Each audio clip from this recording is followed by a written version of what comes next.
fue hecho por Dios como una muestra de su infinito poder y deidad, dice la carta a los Romanos en el primero de sus capítulos. Y también nos dice que todo ese universo nos da testimonio de la grandeza de Dios. Y cuando nosotros pensamos en Dios de esa manera, viene hasta nuestra mente esa idea, ese pensamiento de que es imposible que Dios pueda esconderse, ¿verdad? Sí, y nosotros decimos, ¿cómo sería posible ese Dios todopoderoso, omnipresente, infinito? ¿Cómo sería posible que este Dios se escondiera del hombre? Pero el hecho de que la naturaleza dé testimonio de que existe el Dios creador no es ninguna garantía para el hombre de que Dios aparezca ante sus ojos y ante su alma como Salvador, pues solamente Dios puede ser conocido como Salvador a través de las Escrituras. Y solamente Dios será claro ante los ojos de aquel ante quien Él se quiera revelar. De lo contrario, seguirá siendo el gran desconocido para el hombre. Pero nosotros vemos cómo el Dios Todopoderoso se hizo hombre y habitó entre nosotros y pudimos conocerle. Es lo que dice la Escritura. Y no solo conocerle, sino que aparte de conocerle o juntamente con conocerle, el Señor nos hace una invitación. Jesucristo, el Dios encarnado, nos hace una invitación para que corramos a Él para salvación. Quiero que me acompañe en la lectura que servirá como base para nuestra exposición dominical de hoy, que se encuentra en el capítulo 11 del Evangelio según Mateo. Mateo capítulo 11, y vamos a leer inicialmente los versículos 28 al 30.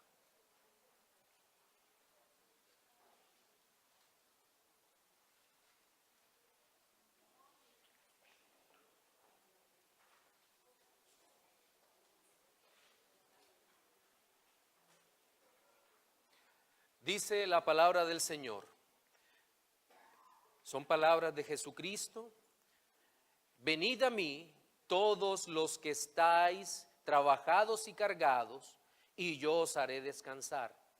Llevad mi yugo sobre vosotros y aprended de mí, que soy manso y humilde de corazón, y hallaréis descanso para vuestras almas, porque mi yugo es fácil y ligera mi carga. Amén.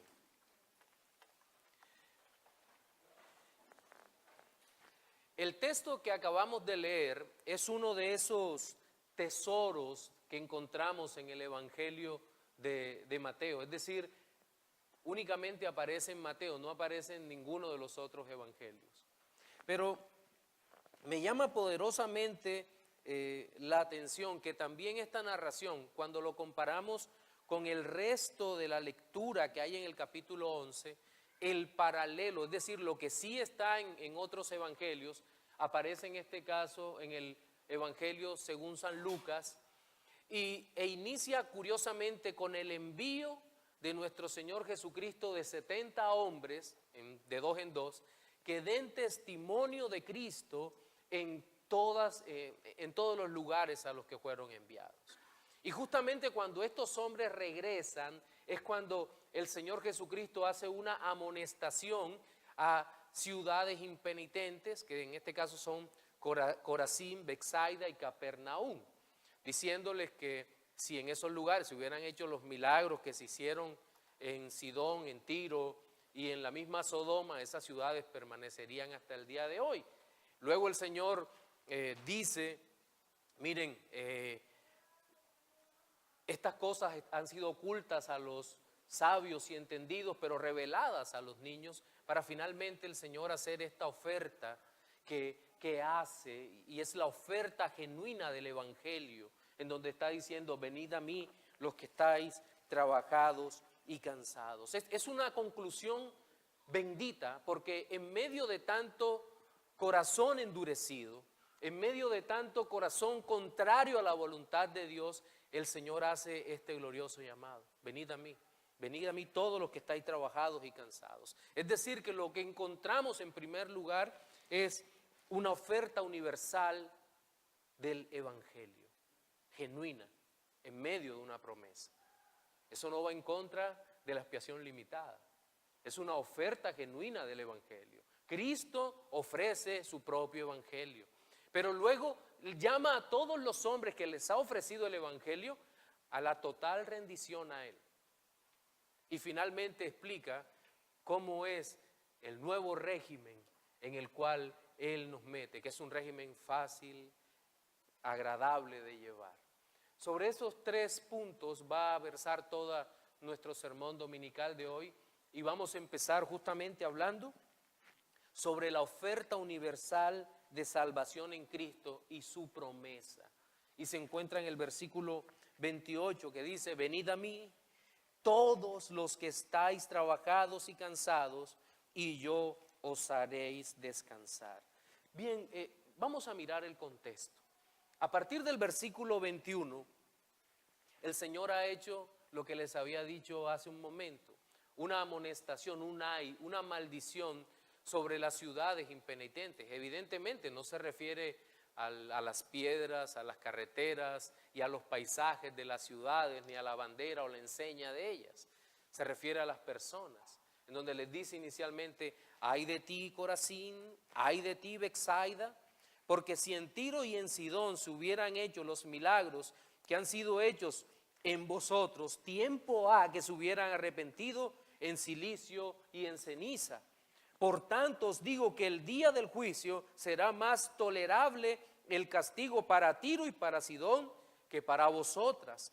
Y tú, Capernaum, que eres levantada hasta el cielo, hasta el Hades serás abatida, porque si en Sodoma se hubieran hecho los milagros que han sido hechos en ti, habría permanecido hasta el día de hoy. Por tanto os digo que en el día del juicio será más tolerable el castigo para la tierra de Sodoma que para ti. Cuando nosotros leemos libros de teología, sobre todo los libros nuestros reformados, este pasaje nos sirve para probar que la salvación dada por el Señor Jesucristo, la gracia suministrada por el Señor, es soberana. También nos sirve para probar los puntos cuando hablamos del decreto de Dios, en donde entendemos que el conocimiento de Dios también cubre todas las posibles contingencias, aquello que pudo pasar, que hubiera pasado si, o si tal cosa. Para todo eso Dios tiene conocimiento y tiene una respuesta, pero creo que no es el punto principal del cual está hablando el pasaje. Sirve para probar eso, porque digamos que es un tema sugerido, un tema que está detrás de las palabras, que está visible allí, no solo entre líneas, sino que está allí, lo dice el Señor. Si no hubiera pasado esto, o si hubiera pasado esto, habría ocurrido esto.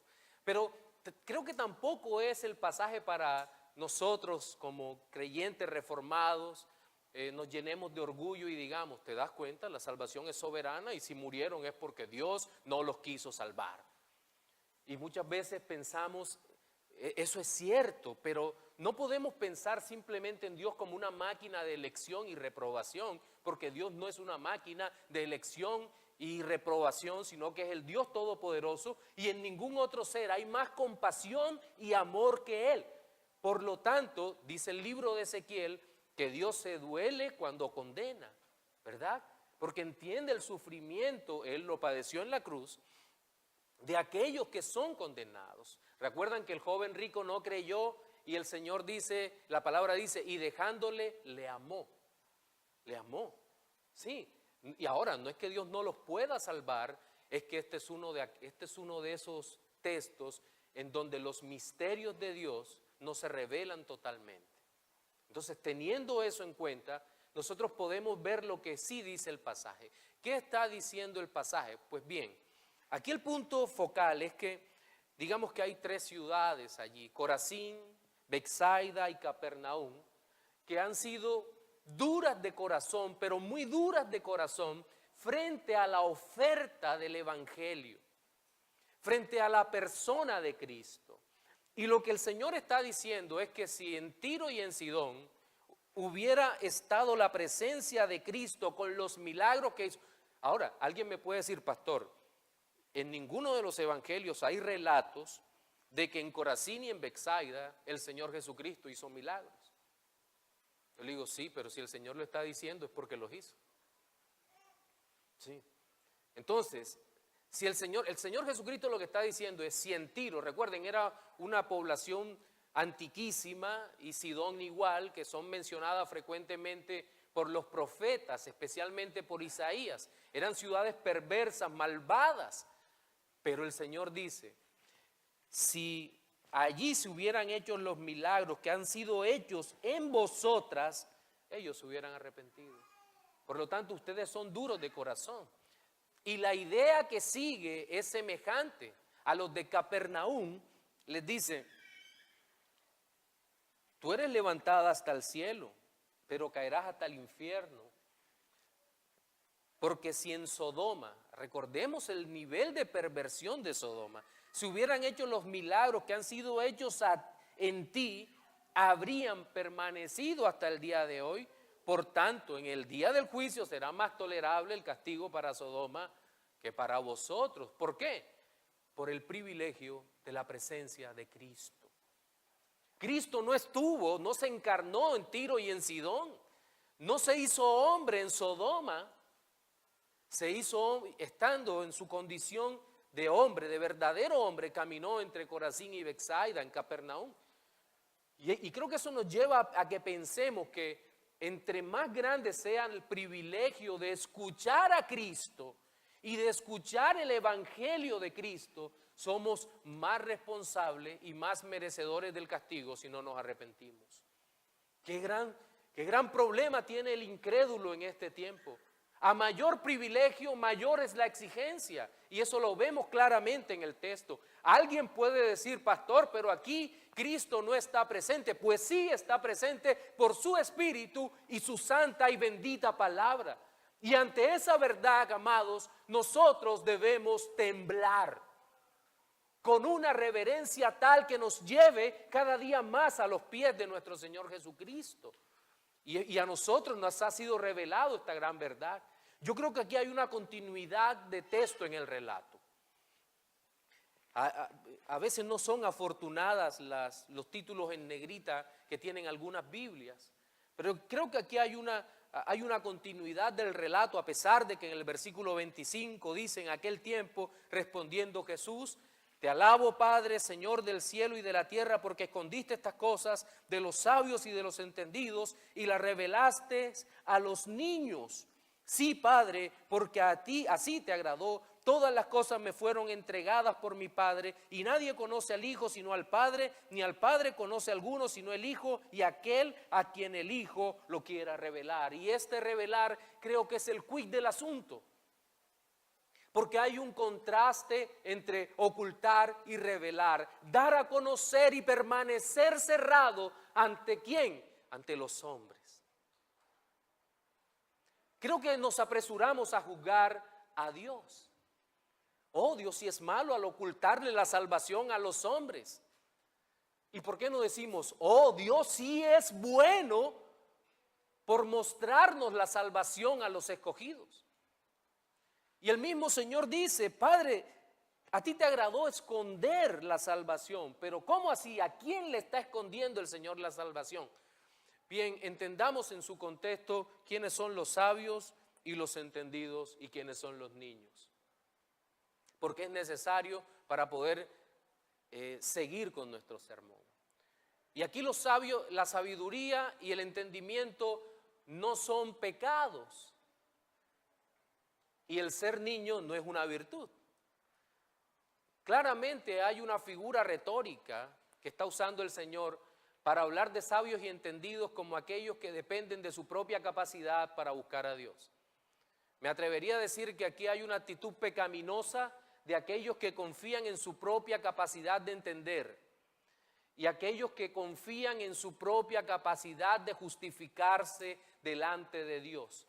Creo que aquí lo que está cuestionando profundamente el Señor es el espíritu legalista que no solo abundaba entre fariseos, saduceos y la religiosidad imperante en el momento, sino en todos los hombres que abrazaban el sistema legalista, y eso lo vamos a ver más adelante, como forma en la cual se podían salvar.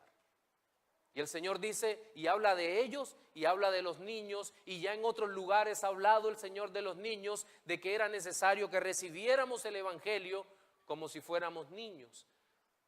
¿En qué sentido? En creerle al Señor todo lo que salga de su boca. No creer cualquier cosa, sino creerle únicamente al Señor por lo que Él dijese o el Señor hablaba. Ahora bien, luego de esto, y el Señor diciendo que Él es el que muestra al Padre, y nadie conoce al Padre sino al Hijo, y nadie al Hijo sino el Padre, y aquel a quien el Señor lo quiera revelar, justo allí, y al final del relato, es cuando el Señor lanza esta gloriosa invitación. Venid a mí. Venid a mí, ¿quiénes? Todos los que estáis trabajados y cansados, o fatigados y cansados. Y creo que aquí es bien claro algo, el Señor hace una invitación, es hacia Él mismo. El Evangelio está todo en una persona, porque en Él habita corporalmente toda la plenitud de la deidad. Colosenses. El Señor no está vendiendo una serie de normas mediante las cuales, si las guardamos, nos podemos salvar. Eso sería igual a lo que hacían los fariseos. El Señor no está diciendo guarden las normas mías que son mejores que la de los fariseos, porque en esencia, si nos quedásemos con la palabra, el Señor estaba mostrando la misma ley que los fariseos mostraban, pero quitándole toda la falsa interpretación que los fariseos hacían. Entonces el Señor va más allá de eso y no muestra la ley dada por Él, no muestra eso, sino que se muestra Él mismo. Venid a mí. Y el llamado es que corrieran a Cristo, porque Cristo es el Evangelio y su obra es suficiente. Su obra es superior a la ley y superior a cualquiera de las ordenanzas que los hombres pudieran inventar y guardar. Venid a mí, dice el Señor, todos los que estáis trabajados y cansados. Entonces lo que vemos aquí es una oferta genuina del Evangelio para todos los hombres.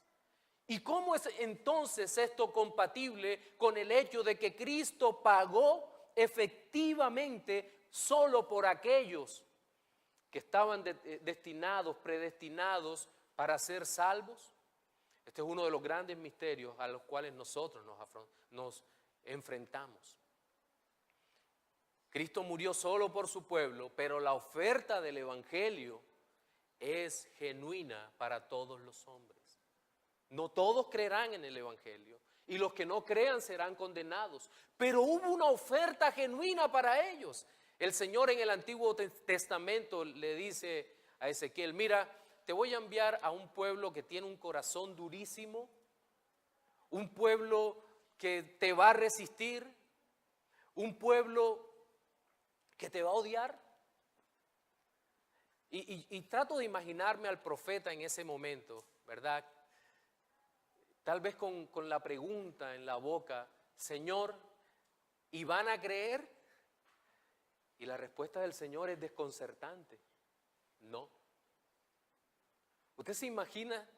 Y creo que gracias a Dios muchos de los que hoy somos pastores de iglesias reformadas y los que serán pastores de iglesias reformadas, conocimos, los que estamos hoy en día, muchos conocimos el Evangelio antes de conocer las doctrinas de la Reforma. Y estoy seguro que hubiésemos renunciado tal vez, una contingencia, Dios lo sabe. Tal vez hubiésemos renunciado si el Señor por su palabra nos hubiera dicho: vas a un ministerio estéril o poco fructífero según los parámetros del mundo. Porque nadie estaría muy contento con eso, ¿verdad? Pero el Señor envía a sus hombres a proclamar el evangelio de manera genuina. A que digamos esto que dijo el Señor. Miren, el Señor manda a decir que vengan a Él, que corran a sus pies. Pero ¿quiénes? Los que estáis trabajados y cansados. Asocie esto nuevamente con los sabios, entendidos y los niños. ¿Quién es la persona trabajada y cansada? Permítanme, ¿una persona cansada de qué? Seguramente cansada de su propio pecado, pero no solo del pecado. El pecado cansa, porque el pecado siempre fatiga tratando de satisfacer el alma del hombre más y más, y promete nuevamente, ahora sí te vas a ser feliz. Y no, piensa en el ladrón. El ladrón dirá, esta es la última cosa que me robo, después de esto voy a buscar trabajo. Y de nuevo cuando se le acaba lo que se robó, sale a robar nuevamente. Y el pecado encuentra maneras en que se agrave la situación, porque el pecado es dinámico. Lastimosamente el pecado es dinámico. Y cansa muchísimo. Pero también cansa el legalismo. Es decir, todas aquellas cosas impuestas por los hombres que no están en la palabra de Dios. Inventos.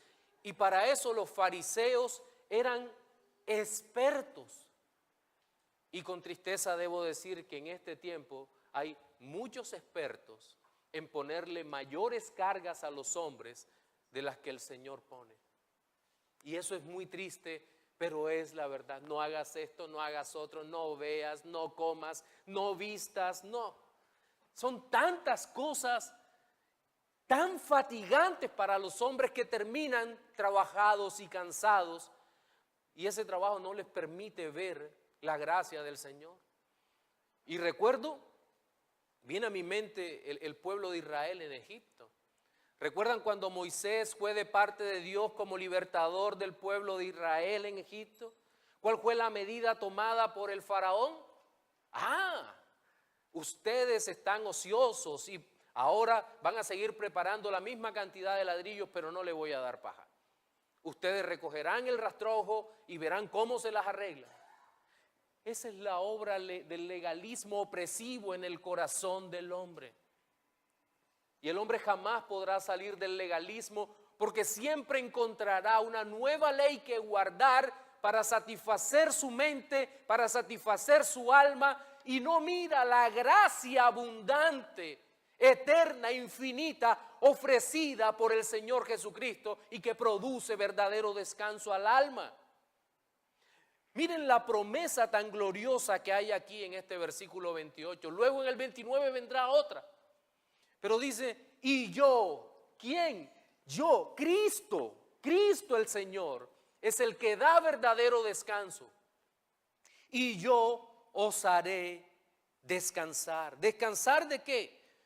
Miren, solo es posible descansar cuando nuestros pecados han sido perdonados. Y allí descansamos verdaderamente del pecado. Pero también debo decir que solo es posible descansar cuando hemos sido justificados. Todo va junto. Cuando hemos sido justificados. Pero ahora imagínese usted, como lo dice John Stott en su libro La Cruz de Cristo, la justificación ocurre ante un tribunal. Y somos justificados delante de Dios por Jesucristo. Y ahí descansamos de nuestro trabajo y frente a la ley, porque somos justificados. ¿Por quién? Por Cristo, por la fe en Jesucristo. Pero solo podemos descansar cuando somos reconciliados con Cristo. Y eso es lo que ofrece el Señor. ¿Y cómo así de descansar? Pues descansar en la reconciliación, y la reconciliación ocurre en el seno del hogar, ya no en el tribunal, sino es una familia que está fracturada por los conflictos, por los problemas, por la maldad, por el pecado. El Señor nos toma en el seno de la familia y nos reconcilia con el Padre. Entonces somos perdonados, justificados y reconciliados también. Pero también descansamos cuando la ira de Dios es propiciada. ¿Y quién es el que propicia la ira de Dios?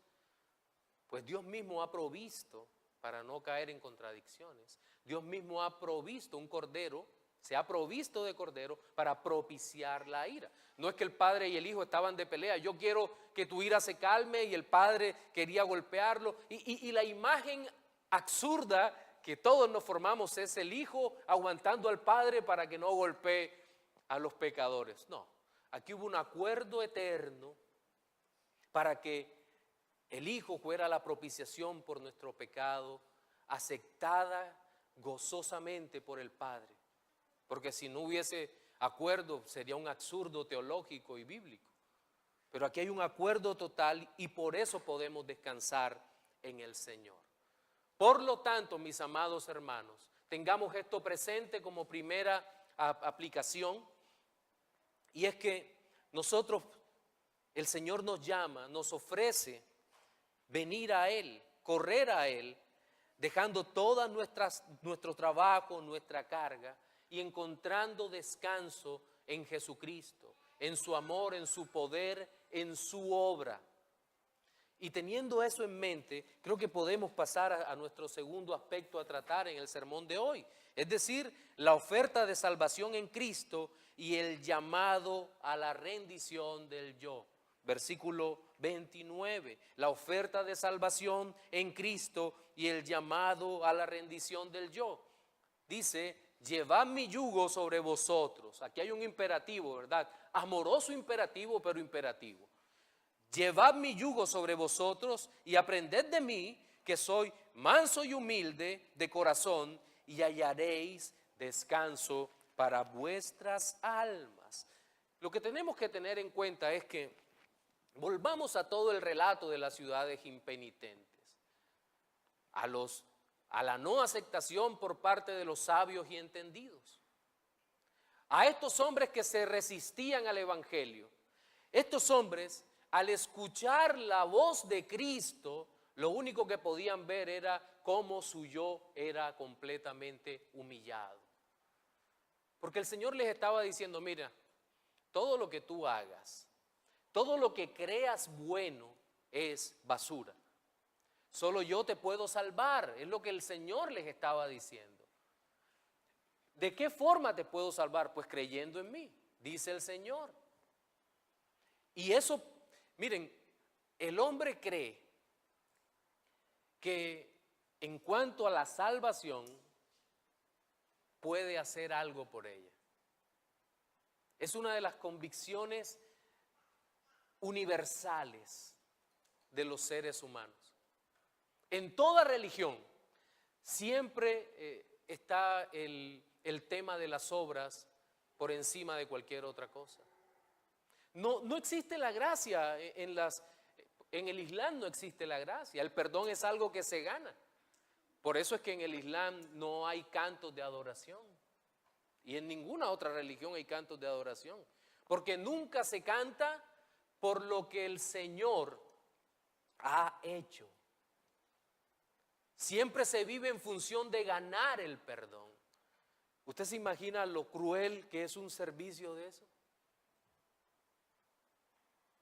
Creo que era Lutero que decía, no sabía si hacer 100 obras era suficiente o si aún faltaba una. Eso es lo cruel de esto. Pero curiosamente eso parece agradarle al hombre, ¿no? Pero decirle, hiciste eso, pero aún te falta.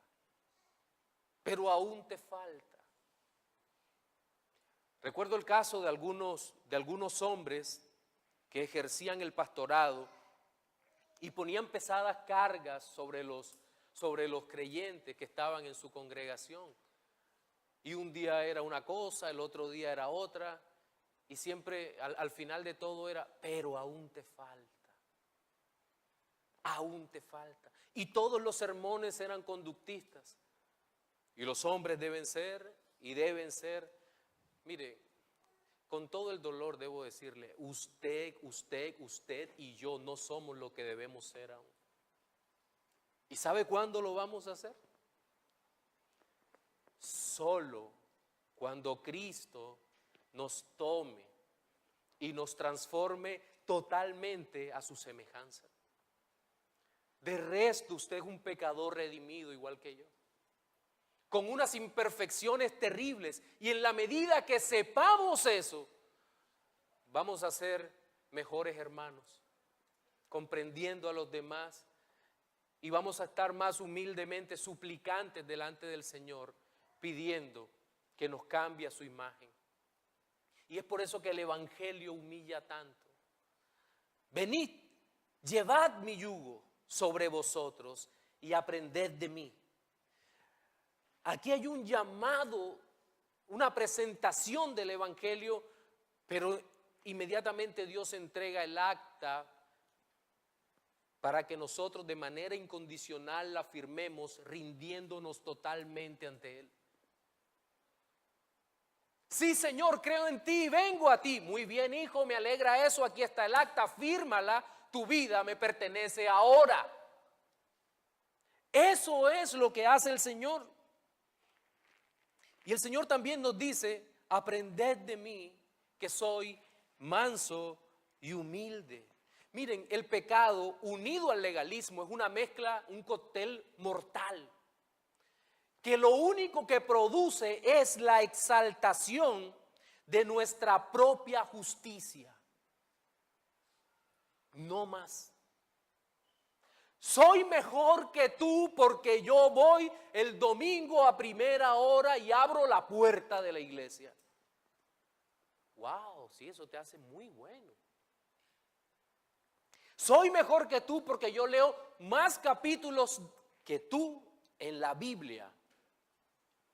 Soy mejor que tú porque mi camisa es manga larga y la tuya es manga corta.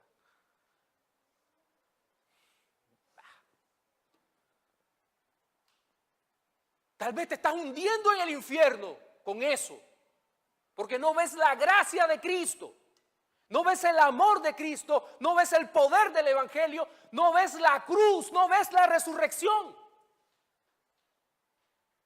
Estás hundido en tus delitos y pecados si no confías en la gracia de Cristo. Cuán terrible es el legalismo unido al pecado. Pero el Evangelio, gloria a Dios, nos destroza, nos aplasta. Y cuando estamos acabados en el piso y decimos no tengo esperanza ni en la ley, ni en mis actos, ni en mi justicia, Señor, ¿podría salvarme? Eso significa que Dios nos ha hecho entender su gracia. Wow. Cuán glorioso es ser humillado para poder ver la gracia, el amor y la misericordia de Dios. Aquí el Señor nos habla de un yugo, ¿verdad? Y la imagen es muy interesante porque nosotros pensamos en esa figura de madera que unía a dos bueyes o dos asnos o dos caballos en otras culturas. O el yugo que podía llevar una persona para cargar agua u otras cosas. Pero es posible que también esté hablando el texto sobre el yugo de la ley o el yugo del reino, presentándolo en contraste con el yugo de Cristo, que es lo que parece. Es una figura rabínica interesante. Los rabinos, no sé si de esa época o un poquito más atrás, creo que en esa época todavía estaba la práctica en hablar del yugo de la ley como aquellas cosas que sumadas eran lo necesario para la salvación. Guardad, guardad, guardad, guardad. Y el Señor Jesucristo lo que les dice es, miren, ese yugo no sirve. Lleven mi yugo sobre vosotros. Y aquí estamos hablando del yugo de Cristo. Y el yugo de Cristo, sin lugar a duda, tiene que ver con creer en Cristo, rendirse a Cristo y hacer la voluntad de Cristo. Y esto se caracteriza, ¿por qué? Por la humildad de Cristo y la mansedumbre de Cristo. Creo que aquí lo que nos está mostrando es dentro del contexto del libro son las primeras 3 bienaventuranzas. ¿Se acuerdan? Bienaventurados los pobres, bienaventurados los que lloran y bienaventurados los mansos. Hay tres bienaventuranzas que claramente aparecen allí. La primera tiene que ver con los pobres. La pobreza bíblica no es la pobreza de la ONU, de las personas que pueden vivir las que viven con menos de $1 diario, creo que es considerado pobre, algo así. No, aquí estamos hablando de la pobreza de aquel que reconoce que no tiene ningún recurso en su alma para la salvación. Y los que lloran son semejantes, aquellos que se entristecen, que continuamente su alma se tiembla porque entiende que no puede salvarse por su propio esfuerzo. Y finalmente el manso no es esa persona que lo soporta simplemente todo de manera estoica, sino que el manso es una persona que se sujeta a la voluntad de Dios, la acepta como un siervo. Y estas 3 bienaventuranzas unidas, creo que es lo que se está expresando aquí con el aprender de mí que soy manso y humilde de corazón. Y nuevamente aparece la promesa o la realidad del descanso. Y es el descanso de la incertidumbre que produce, vuelvo y hablo, pecado y legalismo. La persona pecadora que se refugia en el legalismo, ¿usted sabe cuándo tendrá certidumbre de salvación? Nunca. No es posible tener seguridad de salvación en medio de un sistema legalista. No hay posibilidad alguna. Está condenado a vivir hasta el último de sus días sin saber si Dios le ama o no. No, pero por la fe, nosotros encontramos en Jesucristo el descanso para nuestras almas. Y que eso quede de aplicación para los creyentes. No es un estímulo para pecar, al contrario, es un estímulo para dejar de pecar, para encontrar en Cristo los recursos del alma, para vivir una vida que valga la pena para la gloria de Dios. Ríndete a Cristo. Y finalmente el Señor nos explica cuál es ese nuevo yugo. Ya en el versículo 30 dice, porque mi yugo es fácil y ligera mi carga. El yugo también tenía otra característica. Yo a veces me pregunto, ¿será que el Señor fabricó como carpintero en su carpintería algún yugo? Creo que sí, ¿verdad? Es muy probable que eso haya pasado. Él hablaba como carpintero con total autoridad de esto. Y el yugo, y tenía que ser el mejor yugo, el que hacía él, era mejor que el de los demás carpinteros.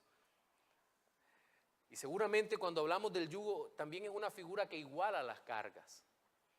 Por eso es que hay una advertencia en 1 Corintios de no os unáis en yugo desigual con los incrédulos. Pero este era un yugo que igualaba la carga y era hermoso por eso, porque este es el yugo del amor versus el yugo de la ley. El Señor dice, lleva mi yugo. Es más cómodo, es más fácil. Sobre todo teniendo en cuenta que nuestro Señor Jesucristo llevó la carga de nuestro pecado en la cruz del Calvario. ¿Quieres descansar de tu pecado? Recuerda, Cristo, si has creído en Cristo, si has puesto tu fe en Cristo, Cristo llevó tu pecado en la cruz del Calvario. Él lleva tu carga. Cristo llevó la carga de la culpa en la cruz, pero hay una noticia mejor. Cristo hoy, ahora, lleva nuestras cargas. ¿Cuáles son nuestras cargas? Nuestras cargas siguen estando relacionadas con el pecado. ¿O acaso hay algún creyente que no peque? Pastor, es que la Biblia dice que no practica el pecado. Leíste bien, pero no significa que no pequemos. ¿O usted cree que ese mal pensamiento que se levanta en la mañana, cuando la esposa se levanta y ve gordo al esposo y quiere bajarlo de la cama, no es pecado? O viceversa. Mis hermanos, es pecaminoso. Y necesitamos realmente que Cristo nos siga perdonando. Se glorifique en nuestra vida de una manera poderosa y especial. Perdone nuestros pecados actuales. Pero también, mis hermanos, la carga del legalismo está presente en nosotros. Cada uno de nosotros aquí somos un pequeño legalista en potencia. Cada uno de nosotros. Nosotros abrazamos cosas que los demás rechazan y rechazamos cosas que los demás abrazan. Por lo tanto, hay un problema serio de legalismo en nuestro corazón. ¿Y qué es lo que nos dice Cristo? No, lleva mi yugo que es fácil. Es decir, cree en mí. Es lo que nos dice el Señor. Cree en mí. Porque mi yugo es fácil y mi carga es ligera. Es decir, si Cristo llevó todo eso, lo que nos toca cargar es poco, ¿verdad? Y creo que aquí hay una tercera aplicación que es necesaria para nosotros. La Biblia dice que sobrellevar los unos las cargas de los otros. Pero nos volvemos fariseos malvados cuando ponemos pesadas cargas que no queremos mover con un dedo. La carga de tu hermano es tu obligación y es mi obligación, la carga de mi hermano. Por lo tanto, cuando estén nuestros hermanos en pecado, llevando vidas miserables, debemos obrar, actuar, restaurarlos con espíritu de mansedumbre a través de una disciplina que valga la pena bíblica y de esta manera glorificar al Señor. En la mañana de hoy, en nuestro sermón, vimos 3 aspectos relacionados con el evangelio ofrecido por nuestro Señor Jesucristo. Dice, el primero es que la oferta universal de la salvación en Cristo tiene una promesa de descanso. Hay una promesa genuina, habíamos dicho. Luego dijimos o hablamos sobre la oferta de salvación en Cristo y el llamado a la rendición del yo, para finalmente hablar sobre la oferta de salvación en Cristo y cuál es el nuevo yugo que estamos llevando. Quiero concluir con un par de reflexiones finales para los no creyentes. Amigo, es probable que hayas escuchado el Evangelio. Tal vez esta no sea la primera vez. Pero quiero decirte que solo encontrarás descanso en la persona de Cristo. Es tiempo de correr a Él. Solo Él puede llevar la carga horrenda de tu pecado. Solo Él puede librarte de tu autojusticia. Solo Él puede salvarte. Vive para Él, ríndete a Él, entrégate a Él.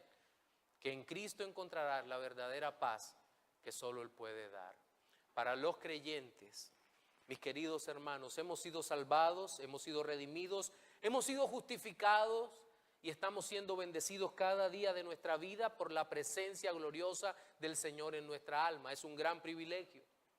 Y aún así nuestra alma se deprime, es golpeada continuamente por el efecto del pecado y de la maldad de nuestra alma. Por lo tanto, el único recurso que tenemos, se los digo bíblicamente hablando, es llevar el yugo de Cristo y dejar todo el yugo de la maldad, del pecado y del legalismo a un lado. Corramos a los pies de Cristo también nosotros que hemos creído en Él, para que encontremos el verdadero descanso, el verdadero reposo para nuestras almas.